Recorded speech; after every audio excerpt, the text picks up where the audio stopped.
про свои жилищные программы для бюджетников, военных, семей с детьми. Для участия в некоторых программах необходимо было стоять на учете как нуждающиеся. И у нас после этой трансляции было много вопросов с просьбой провести подобную встречу, чтобы люди знали, какие программы возможны для других категорий населения. И вот поэтому мы сегодня проводим «Как решить жилищный вопрос». Сегодня у нас в гостях представители компании «СКАТ» и банка ВТБ-24.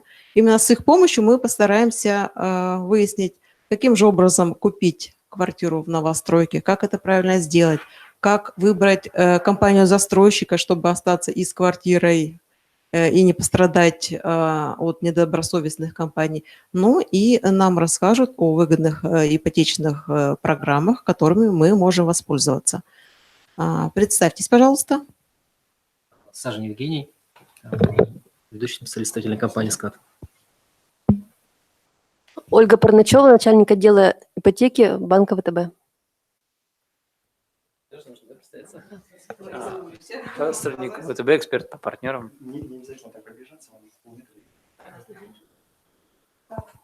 Ну вот как правильно выбрать застройщика? Извините, просто первый раз камера показывает, просто транслирует, смотреть в камеру. Как удобно, можете... Хорошо. Меня зовут Сажен Евгений. Последние 3 года я работаю в крупнейшем застройщике Республики Коми. Я занимаюсь поддержкой клиентов, делаю так, чтобы им было спокойно покупать у нас квартиру. За 3 года мы вместе с нашей командой специалистов разобрались во многих нюансах при покупке квартиры.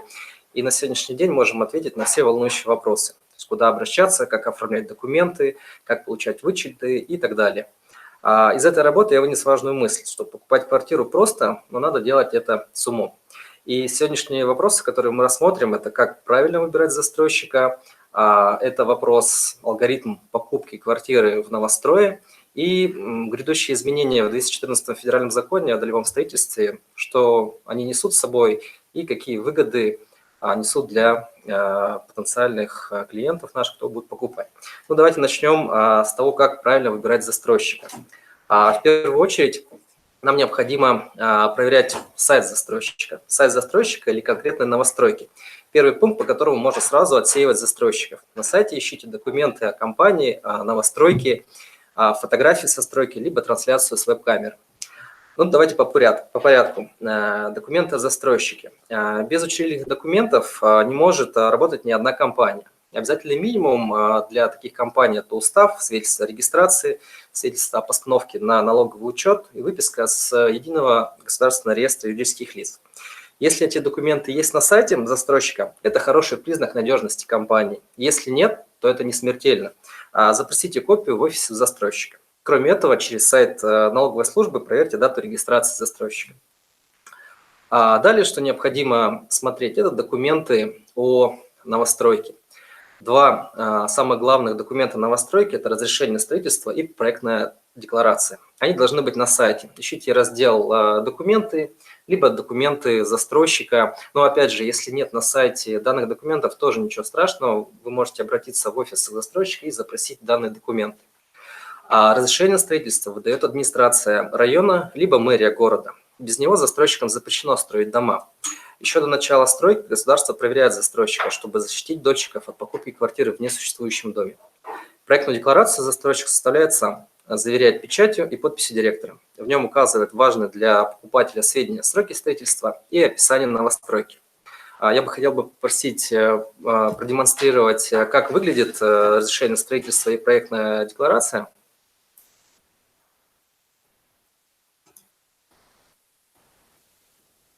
Вот проектное разрешение на строительство.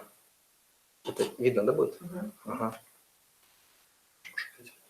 Можно мышку залить?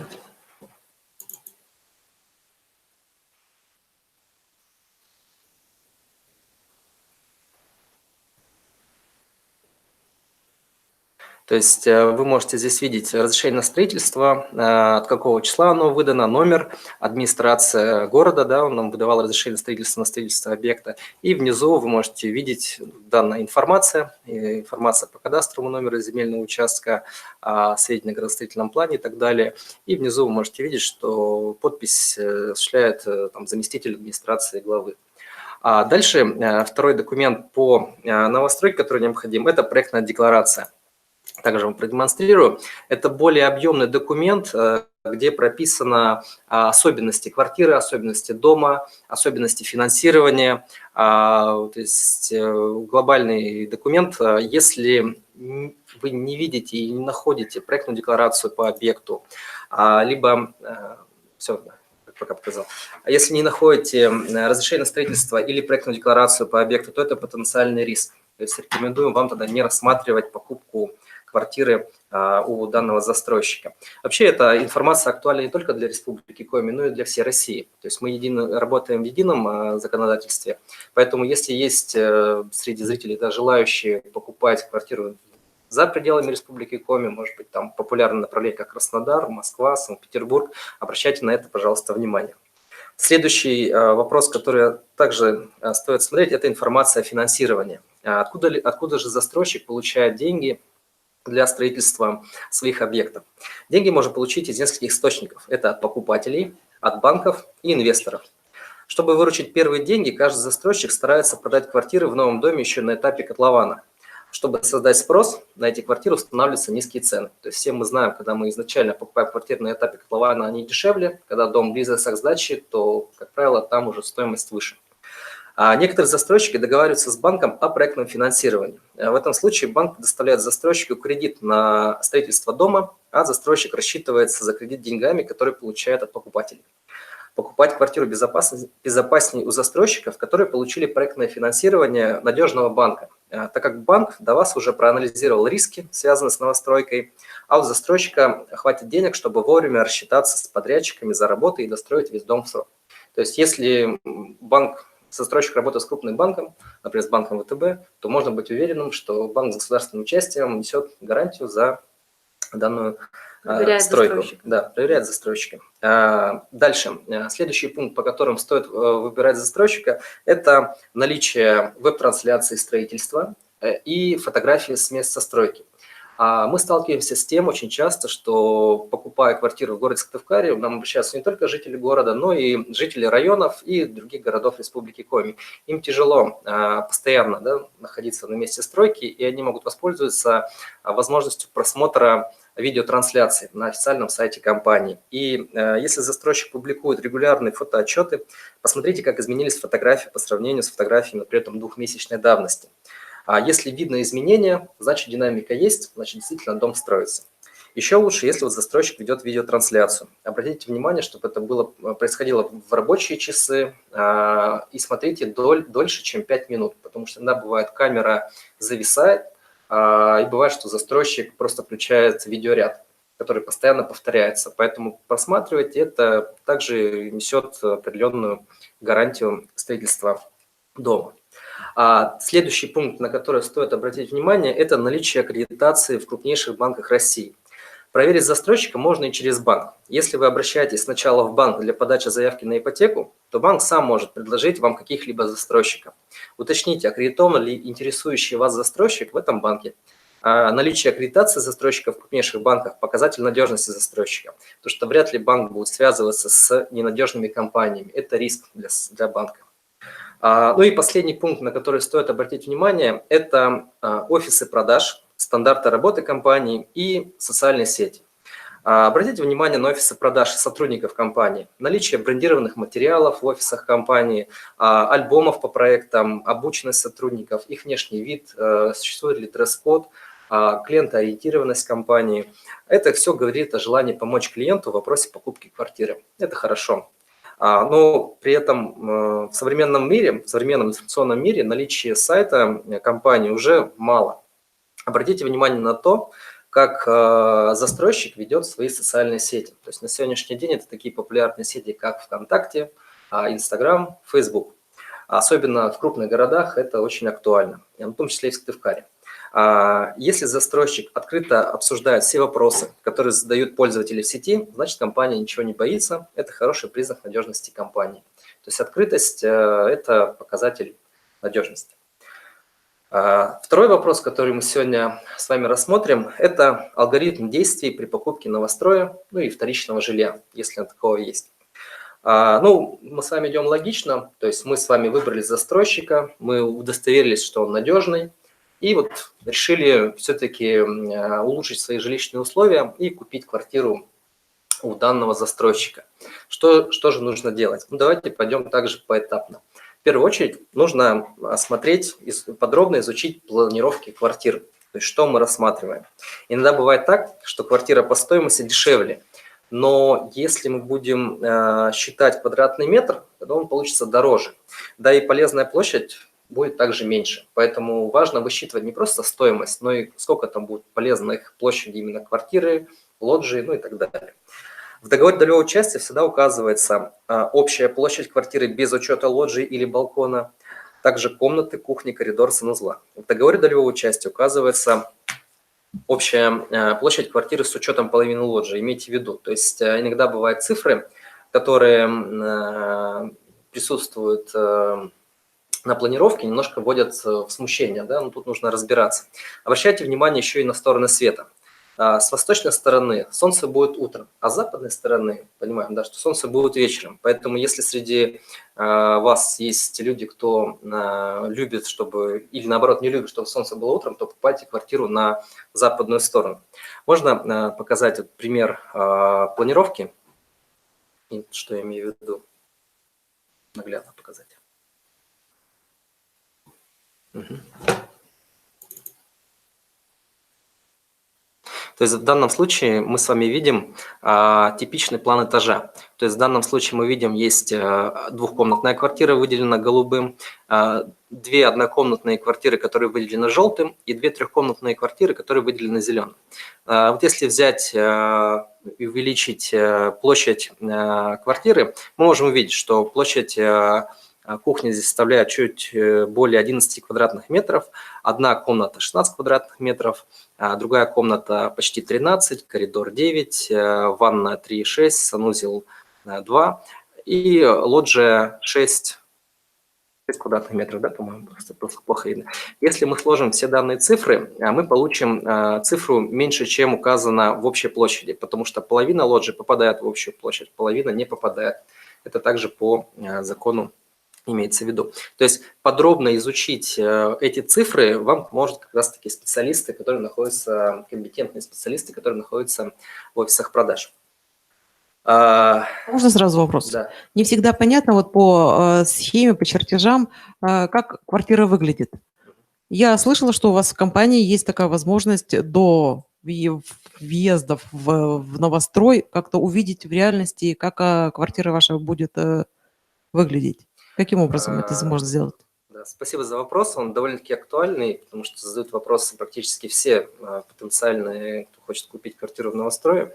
Попасть на объект строительства простому обывателю нельзя, потому что это объект повышенной опасности. Чтобы попасть на стройку, нужно иметь определенный допуск, нужно пройти технику безопасности, и допуск имеют только строители, инженеры, архитекторы. То есть кто непосредственно занят строительством дома. Как можно посмотреть квартиру, которую вы хотите купить? Если мы имеем дело с проектом, который строится, и мы имеем аналогичный проект, который уже построен и сдан, то можно посмотреть на примере вот этого сданного дома. То есть там также будет квартира выглядеть аналогично. Кроме этого, существуют различные так называемые шоурумы, то есть куда может прийти клиент. В одном из наших офисов такое есть, и может посмотреть, как будет выглядеть квартира-студия. Да, то есть наглядность, она возможна только в сданном доме. То есть на строящийся объект попасть не имеет возможности. Ну, только студия, да? А если я предполагаю купить двухкомнатную или трехкомнатную, это как-то возможно? Ну вот слышала, что вот очки виртуальной реальности у вас тоже дает какое-то представление о комплексе либо о квартире. Все верно, да. Существуют также еще и современные IT-технологии, которые позволяют человеку посмотреть, как будет выглядеть двор, как будет выглядеть квартира. Да? можно так сделать. Но двухкомнатную, трехкомнатную, да. Но еще раз повторюсь, что посмотреть такие квартиры можно на аналогичных наших проектах, но уже построенных. Они такие есть. То есть иногда бывает, что человек может... Пример. Человек хочет купить квартиру трехкомнатную в строящемся доме. Цена еще квартиры ниже, чем в доме, который уже построен, да, и тем самым он может сэкономить. То есть, возьму пример цены. Вот есть трехкомнатная квартира по стоимости 2600, а аналогичная квартира с такой же планировкой на этапе строительства стоит 2500. Да? Но при этом мы понимаем, что дом сдастся через полгода, человек может, подождав полгода, сэкономить 100 тысяч рублей. То есть такое возможно. Ответил на ваш вопрос? Ага, спасибо. Тогда пойдемте дальше. Помимо планировок квартир, очень важно еще понимать, что должна быть какая-то инфраструктура рядом с домом. При покупке квартиры важна не только цена и площадь самой квартиры, а что еще будет рядом. Согласитесь, что жить на пустыре, далеко от продуктовых магазинов, автобусных остановок, без детских площадок и парковок мало приятно, даже несмотря на то, что планировка квартиры является практичной, и цена невысокой, оптимальной. Смотрите обязательно дома с развитой инфраструктурой. Помимо вашего комфорта, это будет влиять еще и на ликвидность такой квартиры, при ее продаже в будущем. Потому что также люди обращают внимание не только на саму квартиру, но и все, что есть рядом с ней.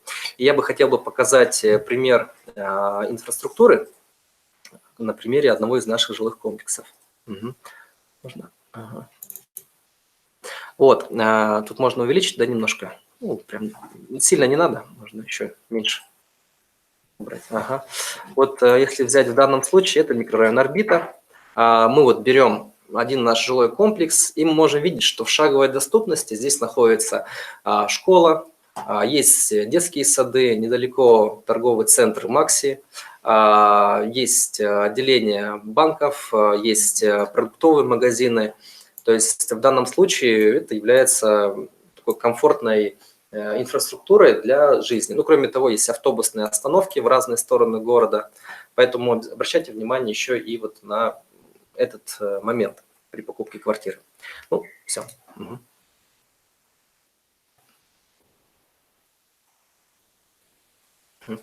Далее я бы хотел рассмотреть, поговорить о правах людей, кто покупает квартиры в долевое строительство. Это договор долевого участия. Он регламентирует основные понятия при покупке, взаимоотношения при покупке квартиры между застройщиком и дольщиком. Договор долевого участия в строительстве, или сокращенно ДДУ, мы называем его, самый безопасный способ купить квартиру в новостройке. Но он не обещает стопроцентной безопасности сделки, потому что мы знаем, что в России существует проблема обманутых дольщиков, но защищает покупателей куда больше каких-либо других серых схем. То есть долевка, так называемая, да, она считается наиболее безопасным способом покупки квартиры в строящемся доме. Что это значит? Договор долевого участия – это договор только между вами и застройщиком. В нем обязательно должен быть предмет договора, какую именно квартиру вы покупаете и в какой срок застройщик должен вам передать ключи.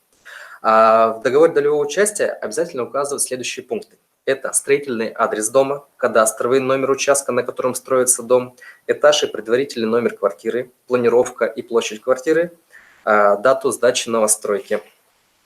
Как это работает? В первую очередь, договор долевого участия защищает вас от ошибок застройщиков в строительстве. Застройщик обязан вам передать именно такую квартиру, как указано в договоре долевого участия. Если существуют какие-то значительные отклонения, то вы имеете право отказаться от покупки квартиры, либо застройщик должен исправить эти отклонения.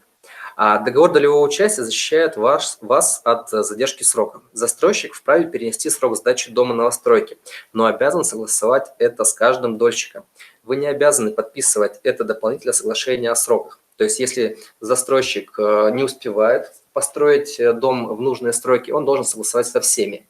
Естественно, вряд ли кто-то согласится, да, потому что все хотят получить квартиру вовремя. Что это вам дает?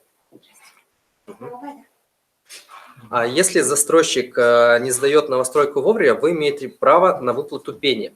Это будет 1/100 от ставки рефинансирования за каждый день просрочки.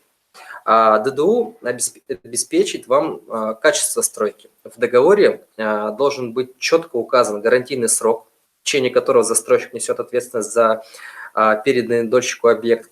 За саму квартиру он отвечает в течение 5 лет, в том числе 3 года за инженерное оборудование, трубопроводы, системы отопления и вентиляции. В рамках гарантии застройщик либо бесплатно устраняет недочеты, либо выплачивает компенсацию. Договор долевого участия подлежит обязательной регистрации в Росреестре. После сдачи договора на регистрацию цена не может измениться. Даже если произойдет подорожание квартиры, то цена в вашем договоре является неизменной. Оплата за квартиру производится только после регистрации в Росреестре. Застройщик не имеет права брать предоплату или полную оплату за квартиру, пока договор не зарегистрирован. Тут очень важно запомнить, что в одностороннем порядке, если договор долевого участия прошел государственную регистрацию, застройщик не имеет права повышать цену. Да, то есть, купив квартиру за 1 000 000 рублей, вы получаете ее за 1 000 000 рублей. Да? Даже если изменилась цена, менять застройщик ее не имеет права. Да, это новшество ввелось не так давно, то есть обязательная регистрация в Росреестре с 2014 года. То есть когда ранее как раз-таки была проблема, когда человек, покупая квартиры на стадии котлована, зная, что эта квартира будет стоить 1 000 000 рублей, на выходе платил 2 миллиона рублей. Да, чтобы этого избежать, вот ввели такую норму.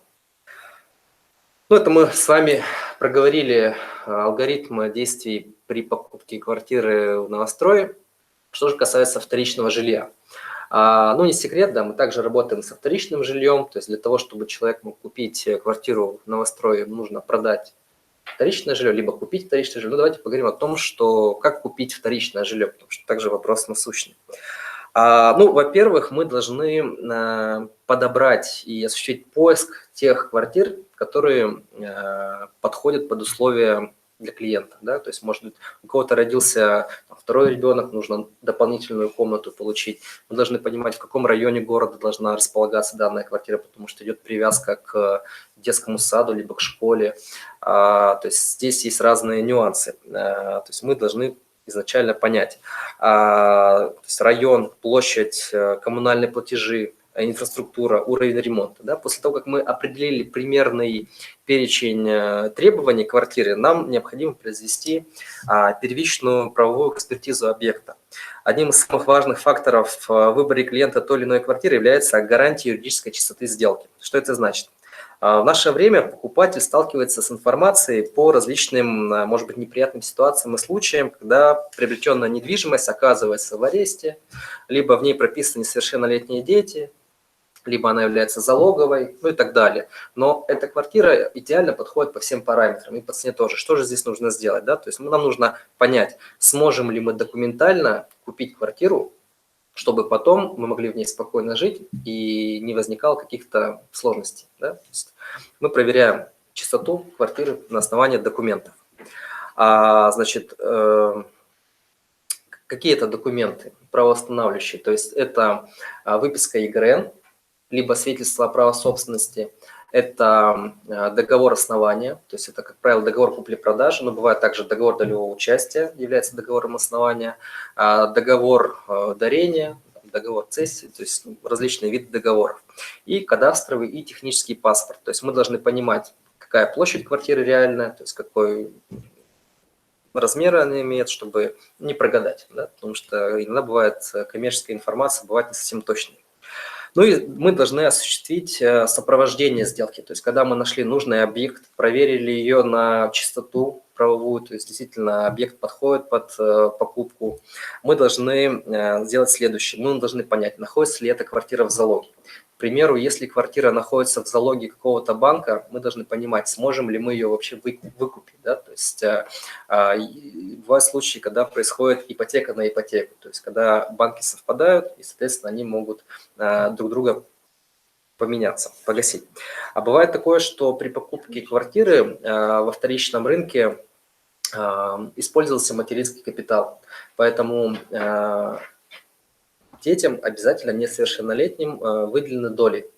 И для того, чтобы мы могли получить возможность покупки данной квартиры, то есть людям, кто продает квартиру, нужно получить разрешение органов опеки. Для этого им нужно предложить какой-то встречный вариант, так скажем, да, но при этом важно, чтобы ту площадь, ту долю, которую детям выделили, она была не меньше продаваемой, чтобы не ухудшались права ребенка. То есть за этим следит органы опеки, и согласование всех документов также вот входит в определенное сопровождение.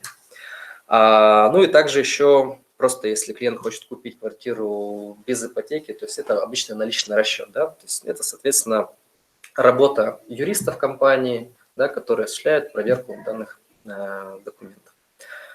Так, ну и последний вопрос, который хотела озвучить, это как раз-таки очень вопрос актуальный, и практически все застройщики не только Сыктывкара, да, или там республиками, а России сейчас твердят об этом, говорят об этом, то, что существуют изменения в 214 федеральном законе, закон, который регламентирует работу застройщиков, это об участии в долевом строительстве многоквартирных домов и иных объектов недвижимости.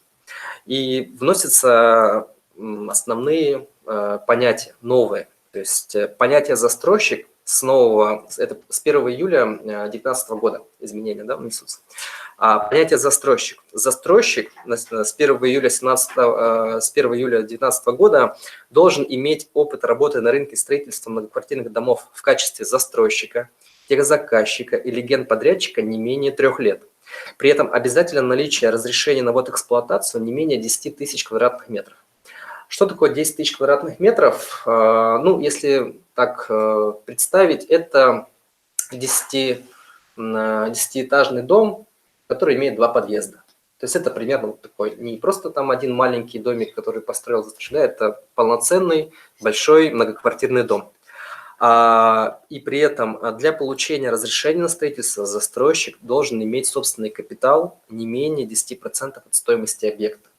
То есть если взять примерно там, стоимость постройки дома, ну, в разных частях России по-разному, ну, к примеру, там, построить дом стоит там, 300 миллионов рублей, то, соответственно, капитал уставной должен быть 10%, 30 миллионов рублей. Да, мы тут понимаем, что не каждая компания готова такие средства выискивать, чтобы показать.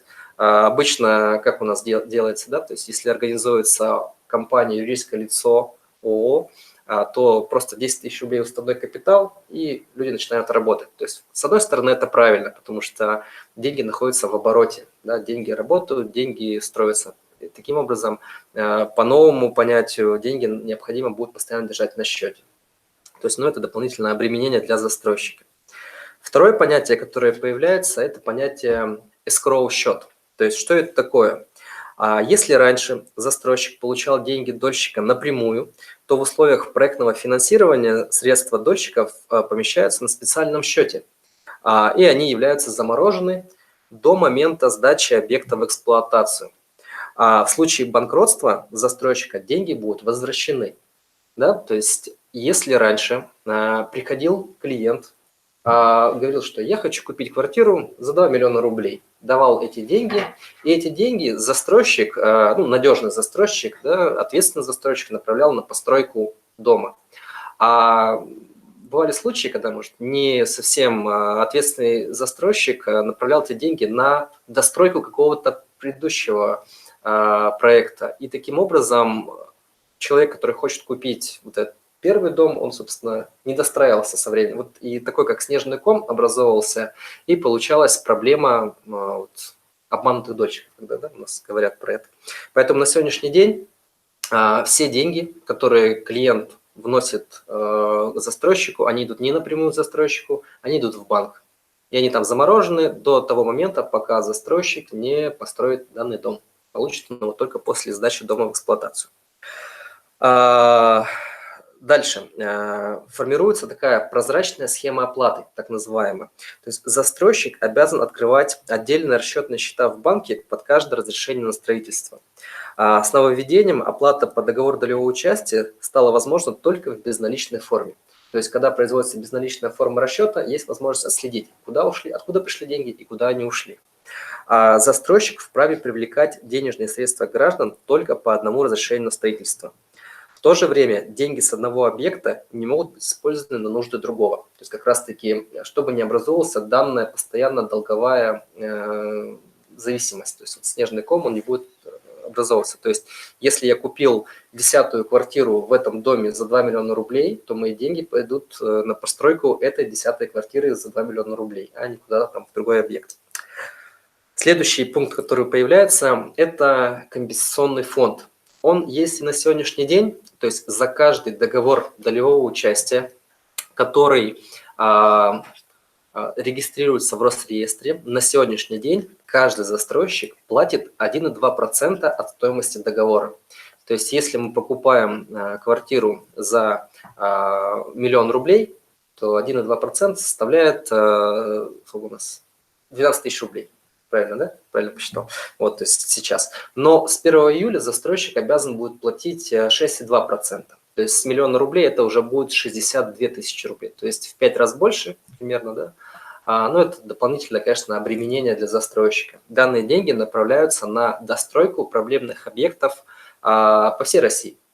Да, то есть и не возвращаются застройщику. То есть такая ответственность коллективная формируется. Ну, если же застройщик эти деньги не перечислит в компенсационный фонд, то договор долевого участия не будет зарегистрирован в Росреестре. Да, то есть таким образом у нас формируется довольно-таки для застройщиков России формируется довольно-таки большое обременение по деньгам. Да, то есть огромные средства, которые были бы направлены на постройку дома, они будут направлены либо заморожены, либо направлены в бюджет, в компенсационный фонд. И вот что все-таки произойдет, да, вот мы к чему ожидаем, что будет после 1 июля, ну, все-таки ожидаем, что во второй половине года на рынке недвижимости ожидается рост цен, как на рынке новостроя, так и на рынке вторичного жилья. Всегда вот рынок вторичного жилья, рынок новостроя, они взаимосвязаны. Если подорожает первичка, подорожает и вторичка, так скажем, да, то есть они взаимосвязаны. Ну и по разным прогнозам ожидаем, что от 10 до 40% до конца года может быть рост цен. То есть эксперты рынка на одном известном канале бизнес, да, Росбизнес Консалтинг, РБК, вот озвучивали прям цифру смелую 40%. Ну, это довольно-таки высоко, конечно.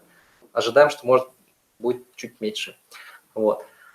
Ну, в феврале этого года наш президент Владимир Путин был на форуме в Казани, там как раз был вот жилищный форум строительства, связанный с строительством ЖКХ, где вот велись речь о том, что данные поправки в законе следует немножко смягчить, да, для того, чтобы не произошло вот такого вот реального повышения цен. Но будем надеяться на лучшее, я думаю, что все будет хорошо. Да, если есть какие-то вопросы касательно вот этой тематики, я готов ответить.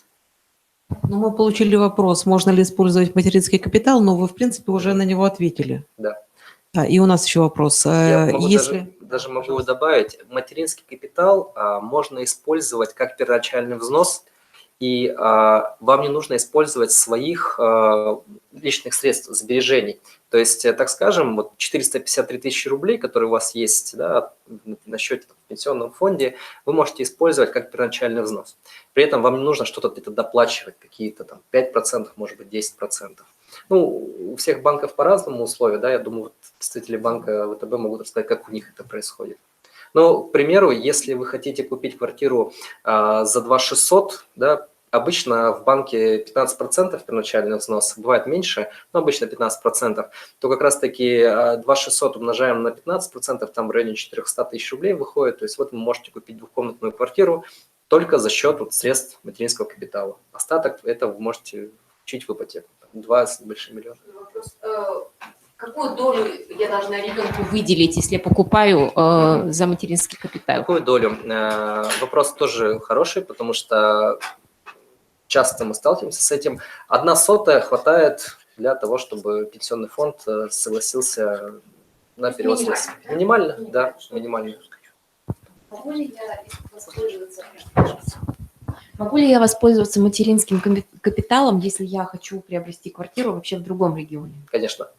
То есть это возможно, потому Да, что то есть- региональным капиталом, вот этой вот помощью нашей коме я не имею права ее выводить. Все верно, потому что материнский капитал – это средства федерального бюджета. И каким образом будут, там ведь необходимо фиксировать детей, или просто доли, или прописку, вот как просто я... Как это делается? Да, спасибо. Если мы будем сразу, мы можем сразу выделить доли ребенку, либо мы можем сделать нотариальное обязательство. То есть если мы покупаем за счет средств ипотеки плюс материнский капитал, мы можем сразу в договор долевого участия выделить какую-то долю ребенку, либо мы можем сделать нотариальное обязательство, что после, когда мы снимем залог, когда у нас не будет долга перед банком, мы выделяем долю ребенку. Так и делается. А использовать это можно по всей России, то есть обратившись к любому надежному застройщику, да, вот что я вначале говорил, как его определить, неважно в каком регионе Российской Федерации, вы можете использовать свое право покупки квартир. То есть это одно из прав при использовании материнского капитала. Можно направить еще и на другие цели. Позвольте, сделаем сейчас небольшой, наверное, доклад относительно банковского сектора, потому что есть небольшая новизна, которая внесет небольшое изменение, думаю, корректировку вот именно в материнский капитал. Нужно ли его сейчас использовать как первоначальный взнос? Об этом вот прошу вас сказать сейчас, Ольга. Это Добрый день. Ну, еще раз представлюсь, меня зовут Ольга Парначева, начальник отдела ипотеки банка ВТБ. Как раз вот хотим сказать вот про важную новость касательно программы «Ипотека с государственной поддержкой». Как вы знаете, эта программа была запущена в прошлом году для семей, которые имеют 2-3 ребенка, начиная с января 2018 года. Кроме того, 5 апреля этого года в данную программу были внесены существенные изменения. И если в прошлом году эти семьи могли приобрести по льготной ипотечной ставке 6% годовых от застройщика, именно от застройщика, жилье на срок 3 либо 5 лет, а дальше после истечения этого льготного срока процентная ставка увеличилась, то с 5 апреля этого года уже применяется новая программа, и в нашем банке с сегодняшнего дня новая программа, по которой граждане Российской Федерации, у которых с января 2018 года появился 2, 3, а также 4, 5 и последующие дети, могут использовать эту льготную ставку на весь срок кредитования. Кроме того, в нашем банке ВТБ, да, условия на самом деле на текущий момент беспрецедентные. Можно даже приобрести квартиру, если заемщик страхует жизнь, по ставке 5% годовых на весь срок кредитования. Максимальная сумма кредитования по таким кредитам 6 миллионов рублей по регионам. Еще раз повторюсь, что это... То есть Да. если у меня 3-й ребенок родился в 2012 году, то подобного я иметь... Если 4-й родится после 18-19 году.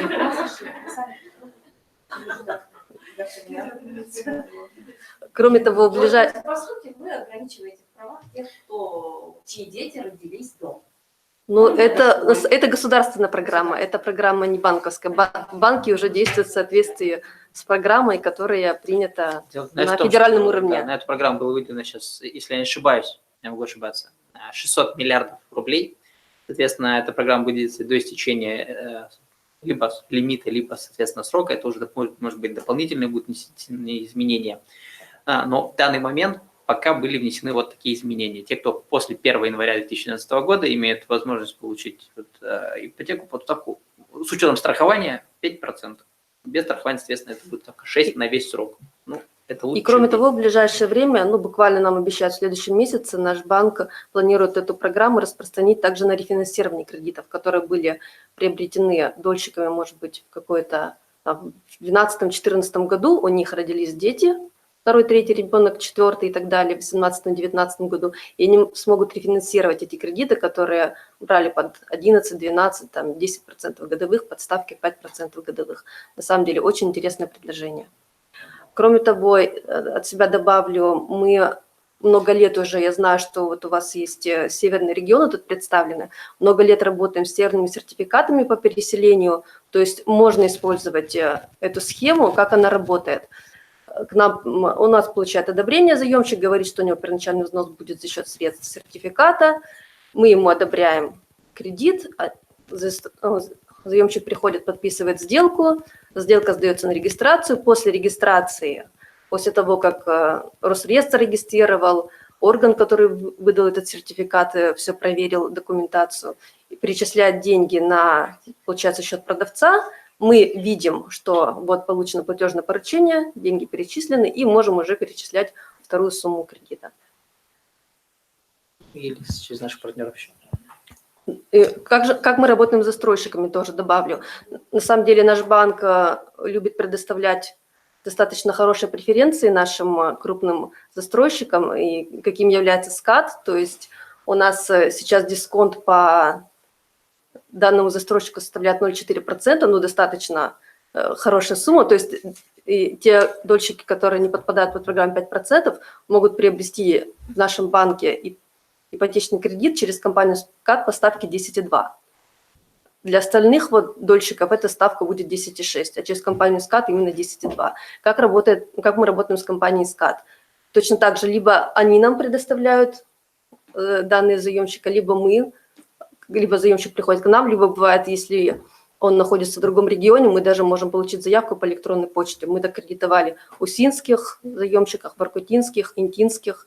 Я знаю, что нас тоже, наверное, слушают заемщики с этих регионов.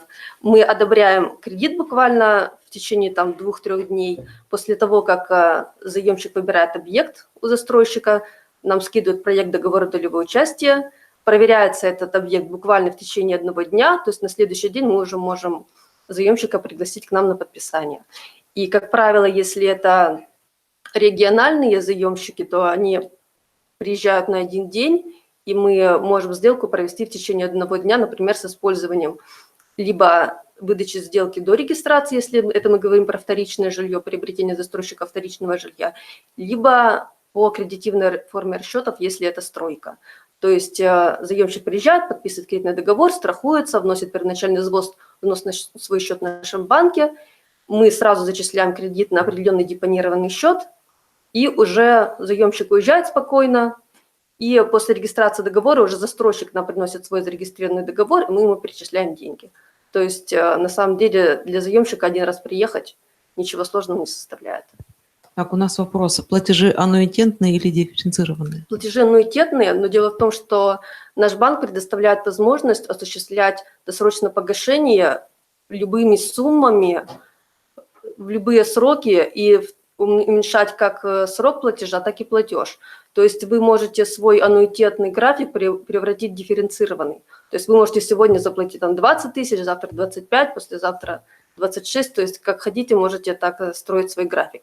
Можете несколько раз в месяц осуществлять досрочное погашение. Для этого достаточно просто в онлайн-кабинете зайти в свой кредитный договор и выбрать досрочное погашение. Так, у нас еще вопросы. Ну, как выбрать надежного застройщика, мы уже знаем. А есть ли у нас в республике недобросовестные застройщики? Ну, я могу сказать, что у нас в городе Сыктывкар имеется 2 или 3 объекта, я сейчас точно не помню, 2 или 3 объекта, которые являются как раз таки проблемой банков-дольщиков. Вот, значит, есть неблагонадежные застройщики. Но если вы говорите, мы говорим про компанию СКАД, может быть, тогда назовете несколько своих объектов, которые уже сданы, чтобы люди представляли ваш размах и какие объекты вы делаете. Рекламу можно доделать, получается. Разумность. Ну, если мы говорим про сданные наши объекты, их порядка 26 реализованных домов. Зайдите на сайт компании, вы можете увидеть все. Ну, самые крупные и известные для города Сыктывкара – это жилой комплекс «Русская роща» в Давпане, это жилой комплекс «Графика», это жилой комплекс «Атлантида». Это даже уже не жилой комплекс, это жилой квартал, который площадь занимает 15 гектар, расположен он в микрорайоне Орбита. И вот в этом году, буквально через пару месяцев, мы готовимся к сдаче жилого комплекса «Луч», который располагается также недалеко от жилого квартала «Атлантида», на улице Тентюковской, на месте бывшего кинотеатра «Луч». Новый жилой комплекс. Ну, вот это некоторые из таких крупных, известных. А так, да, все проекты у нас есть на нашем сайте. Вы строите только в Сыктывкаре? Да, мы строим только в Сыктывкаре. Какие удобства для жильцов при покупке квартиры ожидают покупатели вот в кварталах, которые вы строите? Парковки, детские площадки, они обязательны или Мгм. не всегда не бывают? Да, отвечу на этот вопрос. Изначально мы подходим к строительству комплексно. То есть мало просто построить дом, да? Мы уходим от таких понятий, как точечная застройка, которая актуальна для крупных городов, ну и в Сыктывкаре в том числе. То есть для того, чтобы построить и сдать дом, нужно обязательно обеспечить жильцов парковками, да, чтобы машины парковались внутри двора, детскими площадками, чтобы детям жилого комплекса было где играть, потому что современные дети – это дети, которые сидят в интернете, в планшетах, в гаджетах и так далее.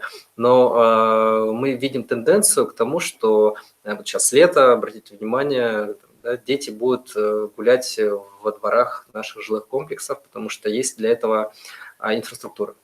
Ну и также в наших домах у нас существуют какие-то там продуктовые магазины, или рядом они есть, да, чтобы человеку можно было недалеко ехать за продуктами. Ну и различные сферы инфраструктуры, аптеки, как я говорил, аптеки, детские сады, школы, садики и так далее. У нас еще есть вопрос. Вы уже наблюдаете рост количества покупателей квартир в связи с изменением в законодательстве или еще люди не в курсе? Вы знаете, скорее всего, даже люди еще не в курсе. Мы смотрим, мы видим, что спрос есть, он осторожный, то есть уровень продаж, в принципе, как был, так и есть. Ну, посмотрим. Сложно сейчас давать какие-то прогнозы, да, потому что рынок такая вещь. Он еще Гибкая. Да. Еще я предполагаю, что он сопряжен все-таки с процентной ставкой, так как 22 марта Да. было заседание ЦБ РФ, на котором, опять же ошибаться, значит, президент Российской Федерации дал указание о уменьшении процентной ставки по ипотеке. Собственно говоря, это сейчас сделалось, сейчас ставка для молодых семей, она достаточно низкая. Кроме того, есть еще дополнительные возможности, о которых многие не знают. Это, к примеру, многие знают, да, если выбирают для себя такой инструмент, как ипотека, многие предполагают, что такое ипотека? Это я должен обязательно отработать хотя бы год официально, обязательно официальное трудоустройство должно быть. На самом деле это не совсем так. Так как практически у каждого банка, сейчас в данный момент в Республике Коми, по-моему, около 9 банков занимаются ипотечными кредитами, являются партнерами застройщиков, соответственно, можно получить ипотеку без учета дохода. То есть официально нигде не быть трудоустроенным и при этом получить ипотеку. Относительно других банков, как это происходит, я за это говорить не могу, но относительно ВТБ этот продукт называется «Победа над формальностью». То есть на самом названии говорит само за себя. Вам не нужно предоставлять копию трудовой книжки, справку 2 НДФЛ, обязательно где-то работать, что-то доказывать. Все, что нужно, это паспорт и СНИЛС. Все.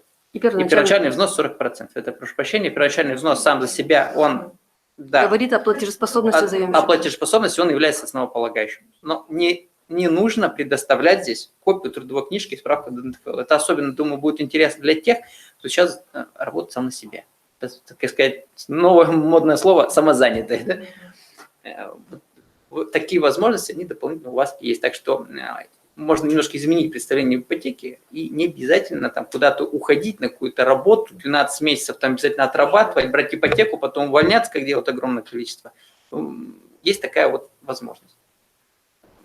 Процент одобрения по таким кредитам у нас очень высокий. Тут достаточно, чтобы была положительная кредитная история. Да, относительно других банков, конечно, это гарантировать. Не знаем, как там происходит, но вот относительно ВТБ, оно достаточно высокое. Очень много одобрений. В предварительной беседе, когда мы разговаривали о возможности нашей встречи, вы говорили о возможности приглашения специалистов на рабочее место, что про соглашение о сотрудничестве с организациями. Об этом, если можно, поподробнее. Да, помимо того, что мы смотрим на ситуацию и понимаем, что иногда человеку не совсем комфортно в рабочее время ехать куда-то в офис, ехать в банк, ехать в пенсионный фонд, в органы опеки. То есть это занимает действительно большое количество времени.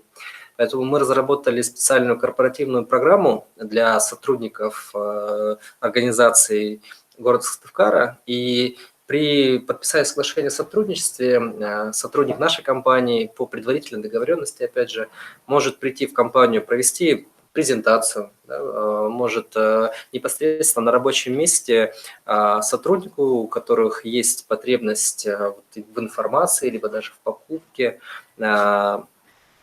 произвести очную встречу, да, переговорить, уточнить, как-то первично проконсультировать по каким-то вопросам, по документам.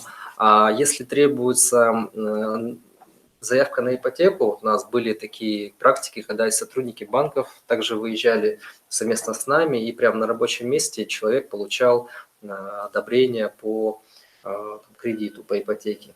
И выбирал квартиру, и, собственно, покупка квартиры ему обошлась всего лишь там в один поход в офис для того, чтобы сдать документы в Росреестр.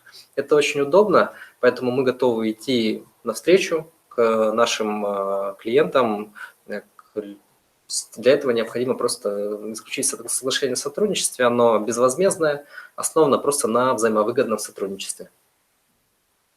То есть это ваши специалисты от начала до конца сопровождают всю вот эту сделку? Да, у нас компания полного цикла, то есть помимо того, что мы проектируем, строим дома, у нас существует собственный отдел по работе с клиентами, с корпоративными клиентами, и мы осуществляем полностью и сопровождение клиентов, и также у нас развивается направление постсопровождения, потому что мы также понимаем, что мало того просто купить квартиру, ее получить, сделать ремонт, мы должны еще и человека направить, как оформить право собственности, как там, сделать какие-то шаги в работе с управляющей компанией, как-то направить их на правильную работу. Ну и мы же несем гарантию за наш дом.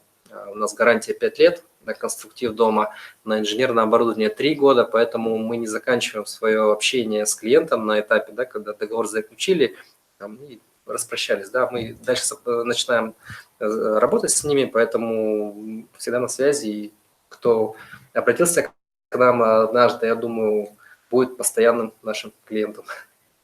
Наверное. Так, у нас тоже вопрос. Если моя организация не хочет заключать соглашение, а скидку я хочу, как быть? Да, еще забыл же, у нас же скидки еще есть. Ну, вообще здесь вопрос индивидуальный. То есть надо посмотреть, что за организация, потому что мы понимаем, что есть организации государственные, там, государственные учреждения, только они, может быть, не имеют права подписывать такие соглашения. Либо это могут быть какие-то крупные федеральные компании, где требуется согласование, да, сложная иерархия там может быть. Ну, надо смотреть каждый случай в индивидуальном формате, поэтому если кто вопрос задает, если он ставит контактный номер телефона, мы можем как-то это обсудить, какую-то обратную связь дать. Тоже было сказано, что стоимость квартиры не поднимется, если уже договор заключен, как Все я верно. правильно понимаю, да? А если метраж квартиры уменьшится, увеличивается после сдачи дома, в этом случае как? Значит, это мы говорим уже конкретно про договор долевого участия и про вопрос расторжения его, то есть на каком, как я могу там расторгнуть договор, если меня что-то не устраивает, да? Ну, Просто это у меня в договоре такая формулировка есть, что уменьшение, увеличение. По закону 5% от заявленной площади может разниться, плюс-минус. То есть если мы покупаем квартиру 100 квадратных метров, заезжаем в эту квартиру, обмерили ее, и она получилась, например, там 97 квадратных метров. Это является нормой. Если мы квартиру замерили, и квартира 94 квадратных метра, а не 100, как заявлено в договоре, это уже нарушение. Что здесь можно сделать? Здесь можно либо отказаться от покупки данной квартиры, то есть расторгнуть договор долевого участия, либо получить компенсацию денежную, да, за недостачу квадратных метров. То же самое, если это идет в сторону увеличения. Если площадь квартиры составляет не 100 квадратных метров, как по договору, а 106 квадратных метров, то здесь уже выбор клиента, то есть соглашаться с этой площадью увеличенной, да, либо не соглашаться. Да, то есть тут уже выбор каждого, потому что чем больше площадь, тем больше квартплата, может кто-то не хочет переплачивать, да, он хочет купить 100 квадратных метров, за что он изначально хотел, поэтому это уже выбор клиента. Я хочу задать вопрос. Не по первичке. Вы говорили, что вы производите проверку документации вторичного рынка. Вы работаете только по Сыктывкару? Нет, у нас есть клиенты из других городов Республики Коми в том числе, но находясь в Сыктывкаре, это продажу объекта сделать чуть-чуть сложнее. Хорошо, если я, например, хочу просто у вас заказать, то есть не просто обратиться к вам с проверкой документов по квартире, вы осуществляете такую услугу? Да, у нас есть услуга сопровождения сделки. То есть, ну, если мы вернемся к, в принципе, вопросу продажи либо покупки вторичного жилья, если мы не касаемся первички, это услуга платная у нас, да, она оплачивается в определенную сумму, то есть она оценивается, да, уже как. Это понятно. Если вам нужно осуществить просто одну услугу, первичную проверку документов, это будет стоить дешевле. Да, то есть есть там базовый пакет сопровождения сделки, он составляет, насколько помню, у нас там 6 тысяч рублей. Если какие-то более сложные сделки, это просто как опциональный лист добавится. Это покупка только в Республике Коми, Да. за пределами нет? За пределами, ну, такой практики мы пока еще не имели. То есть мы все-таки региональная компания, республиканская, поэтому мы заточены только пока на сыктывкарский рынок. Ясно, спасибо. У нас тоже вопрос еще. Если мы... так, это было. У Атлантиды срок сдачи 4-й квартал 2019 года. Вы строите больше 2 лет? Я, честно говоря, не очень понимаю. Ну, я, наверное, понимаю, о чем идет речь. 4-й квартал 2019 года там написано, да? Да, тут поправка. 2019 года. Так, ну, это, скорее всего, идет речь о домах, которые строятся на сегодняшний день. Это вторая очередь, ну, у них так называемый дом дерево и дом ветер. Действительно, сдача этих домов будет в конце этого года. То есть, скорее всего, это имеется в виду, потому что весь жилой квартал будет сдаваться в 4-м квартале 2021 года. И приурочен он будет к столетию Республики Коми. То есть, да, в 2022 году у нас будет празднование. То есть новый жилой квартал будет построен к этому времени. А так, наверное, да, там имеется в виду про отдельно конкретный какой-то стоящий дом. Возможно. Все ваши дома, они в какой отделке идут? У нас есть разные отделки. Мы строим без отделки. Да, но при этом квартиры имеют установленные металлические двери, счетчики, радиаторы, теплообменники, которые установлены на радиаторах, которые являются, да, показанием тепла, установлены пластиковые окна, остекление лоджий. Значит, квартира у нас без отделки, что позволяет, соответственно, видеть, что нет никаких скрытых дефектов, да, что у нас ровные стены, ну, и, соответственно, провести ремонт. Также могу предвосхитить вопрос, да, почему мы строим без отделки. Но это увеличивает скорость постройки дома. Если бы мы в каждом доме делали бы отделку полную, да, 100%, это бы увеличило бы сроки сдачи дома. То есть, как правило, мы строим дом в нормативные сроки, ну, около 1,5 лет, может быть, чуть раньше. Это норма. То есть построить дом 14-этажный, двухподъездный, ну, за 1,5 года реально. Это не 3 года, не 5 лет строится, за 1,5. Также у нас есть проекты с белой отделкой. То есть, что такое белая отделка? Это такая своеобразная черновая отделка, то есть где оштукатурены стены под покраску либо под проклейку обоев, без укладки полов. То есть там стяжки пола нет, то есть там уже дальше железобетонные перекрытия уже самостоятельно. То есть мы понимаем, что, конечно, любому клиенту было бы, кстати, даже, наверное, не любому, сразу же заехал и живешь, да, то есть ни на что не тратить. Но тут мы сталкиваемся с вопросом, может быть, кому-то не подходит такая отделка, может быть, нужна какая-то другая, поэтому здесь мы предоставляем право выбора самому человеку выбрать, с каким ремонтом и с какими отделочными материалами он будет жить. Вот. Так что, если учитывать стоимость квадратного метра, и стоимость ремонта, то есть, в принципе, ну, вполне конкурентные цены получаются. Средние цены на метр? Именно покупка квартиры, ну, если взять по нашей компании, то это от 36, по-моему, я видел, до, ну, самая дорогая у нас до 80 может достигать, в зависимости от уровня жилья. То есть есть у нас дома элит-класса, да, есть комфорт-класс. Ну, вот здесь недалеко есть у нас дом на Кирова 29, где станция скорой помощи. Есть дом, который располагается на Микушева 2, это в районе Кировского парка, там, да, немножко дальше. Есть Красный партизан 44, но этот дом уже сдан, то есть это малоэтажное строительство, в квартире, в доме не более 11-12 квартир. Ну, сейчас у нас тоже еще планируется строительство, ну, не планируется, а уже строится дом на пересечении, вот здесь недалеко, улица Ленина Орджоникидзе, трехэтажный дом с архитектурой района данного, на месте, знаете, где Ленина 33, вот напротив, да, по диагонали Ленина 38, там будет адрес. Вот, так что мы, наверное, тоже до конца года построим. То есть еще один новый. Еще у вас новый какой Бьярма, да? Я не да, путаю. есть еще один жилой комплекс. Располагается он в местечке Давпан.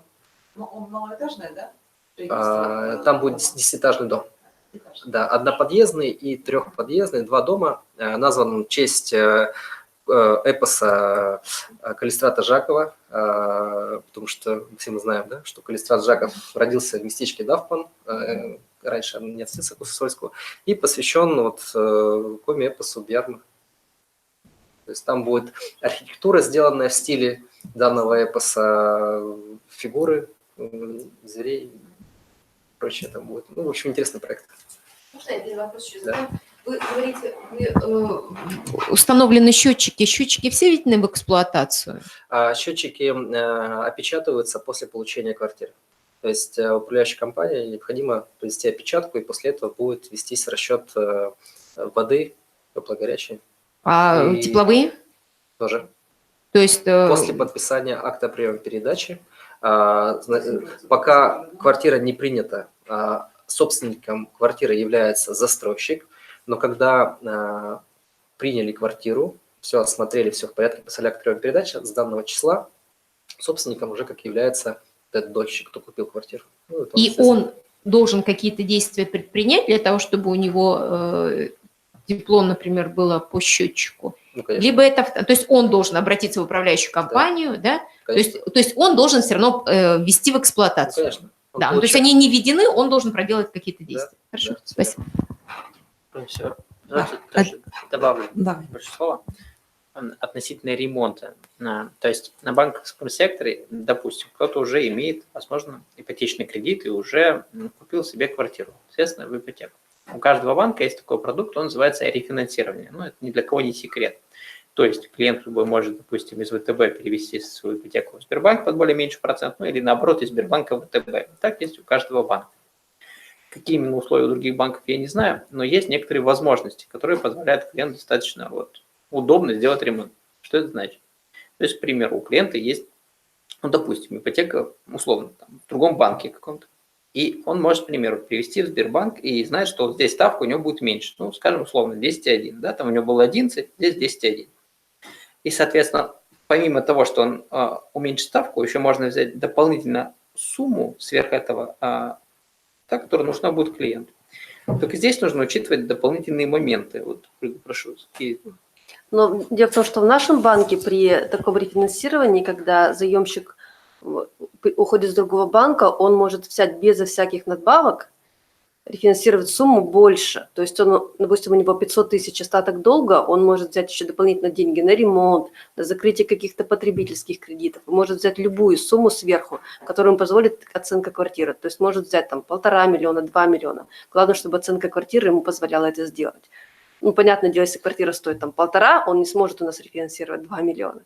А если квартира стоит 4 миллиона, пожалуйста, он может хоть 3,5 миллиона рефинансировать свой ипотечный кредит другого банка, в котором может быть остаток там 700-800 тысяч. И никаких надбавок в нашем банке процентной ставки он за такое рефинансирование не получит. Согласитесь, очень удобно закрыть все свои кредиты, сделать ремонт по ставке 10,1% ГДН. То есть это возможно очень еще удобно. на любой срок, абсолютно любой выбрать срок. Первое. Ну и второе, конечно, это меньшая ставка. Это позволит как бы решить вопрос с ремонтом, если нет сейчас собственных денежных средств, а уже, собственно, здание построилось, там, да, ваш дом через полгода уже построился или год. Это вот позволит сделать вам дополнительный ремонт. Нужно только учитывать, что, допустим, если вы даже кто-то согласен рефинансировать, то ипотека должна быть в другом банке минимум полгода. Это важно. Больше 7 месяцев. Ну, вопрос еще к банку. Возраст. Возраст заемщика. Да. Ну, я могу сказать только за счет своего банка. Но главное, чтобы на момент подачи заявки было не более 60 лет заемщику. Тогда мы можем кредитовать. Да.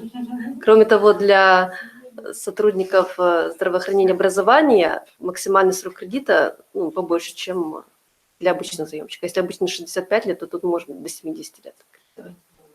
А вот так вот среднюю какую-то можно там однокомнатная квартира, средняя цена сколько там, миллион, Ну, пусть будет 1 600 000, полтора, там, я не знаю, да? То есть, 1,5 миллиона. возраст, скажем, средний, ну, то 45 лет. Вот сколько примерно может составлять при 10% первоначальном взносе стоимость в месяц? Вот, Платежа. да. Но если мы говорим, например, про сумму кредита, скажем, там 1 700 000, вот так вот 1 800 000, ну, где-то около 19-20 тысяч, это так. Здесь лучше, конечно, это индивидуально рассматривать. Да, Если А на какой срок это получается? Ну, вот это примерно я на 15 лет сказала. Если на 20 лет, ну, там, может, 1015. Если будет более точно, позвольте, лучше, если оставить, может быть, какие-то контактные данные, чтобы было более точно по калькулятору, если будет кому-то интересно. Либо мы оставим свой телефон, и просто по телефону ваш чтобы ситуацию посчитаем. не обманывать и были точно, так 5 дней любит счет все-таки. Так, и, наверное, уже Телефон последний уже можно вопрос. говорить? В зачет принимается имеющееся жилье? Наверное, для банка. Наверное, Или наверное, для нам. вас, не Наверное, знаю. нам. Я отвечу так. Это такая своеобразная называется система трейд-ин. Да, это очень распространено в автомобильной сфере, когда остается здоровый автомобиль и приобретается новый. А пока данной услуги в нашей республике нет. Мы предлагаем заняться именно реализацией квартиры вашей по рыночной цене, потому что сама по себе услуга трейд-ин подразумевает, что сдавать квартиру, да, житель будет чуть ниже рыночной цены. Чтобы вот не производить таких потерь в сумме, да, это могут быть там, сотни тысяч рублей. То есть мы можем помочь вот в реализации продажи вторичного жилья, в последующем переехать в квартиру большую, либо тоже во вторичном жилье, либо в новострое. То есть если у вас есть там однокомнатная квартира, родился ребенок, нужна двухкомнатная квартира, чтобы не делать этот обмен, да, просто можно продать однокомнатную квартиру и, соответственно, заехать в двухкомнатную квартиру в новострой, если дом уже, конечно, построен. То есть тут нужно соблюсти еще тоже сроки, чтобы совпало. Но есть выходы из таких вот ситуаций, у нас бывали случаи. То есть, как правило, вот распространенная ситуация, когда квартира продается быстро, а дом еще не построился, какое-то время, там, может быть, пару месяцев, люди, как правило, просто снимают где-нибудь квартиру, живут и потом уже заезжают в новую. Обычно так бывает. Ну, да, спасибо большое. Информация была полезна, это отмечают и ЦОДы. Я думаю, если вдруг в процессе просмотров нашего сегодняшнего мероприятия у кого-то возникнут вопросы, я думаю, по крайней мере, в СКАТе есть группа ВКонтакте этой компании, и вы можете там задать вопрос, я думаю, специалисты с удовольствием вам ответят. Ну да, обратную связь. То есть если есть какая-то возможность, мы можем ответить оперативно. Это уже там, сегодня уже, наверное, рабочий день закончился, но завтра с утра, если кто-то оставит свои контактные данные, можно с ними хоть уже завтра созвониться и более предметно обсудить их запросы. Большое спасибо. Все, до новых Спасибо вам. встреч. До свидания. Телефон.